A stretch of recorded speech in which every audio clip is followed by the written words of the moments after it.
parrain et exportateur du terrorisme au Sahel de cesser d'être une menace à la paix et à la sécurité régionale et de travailler de bonne foi pour contribuer à la stabilité, seul gage de la sécurité collective et du développement durable. Que Dieu bénisse le Mali et préserve les Maliens. Voyons donc la teneur de ce communiqué dans ce commentaire signé Garibou Pérou.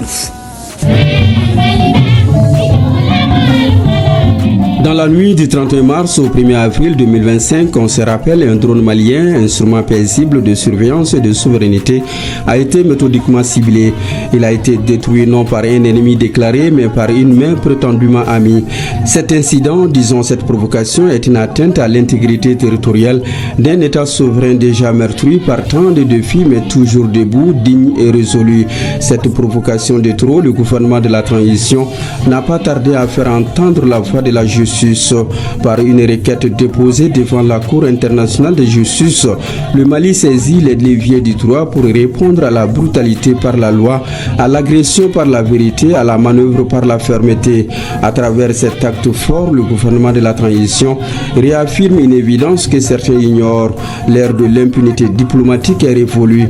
À ceux qui, tapis dans la géopolitique, jouent au pyromane en alimentant les foyers du terrorisme, le Mali oppose la rigueur de la légalité internationale et l'exigence d'un monde fondé sur la responsabilité, car il est un seuil que même les ambitions les plus troubles ne sauraient franchir impunément. En ciblant cet outil de défense sur le territoire malien, Alger a certainement franchi ce seuil. Ce n'est plus un simple contentieux de voisinage, à la limite un affront, une provocation de trop. Le peuple malien, uni derrière ses forces armées et son gouvernement de transition, ne saurait demeurer mieux face à l'inacceptable.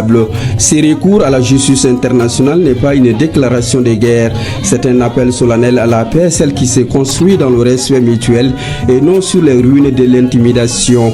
Le Mali, fidèle à sa tradition de dialogue, mais il le fait avec la fermeté de ceux qui n'ont plus rien à prouver.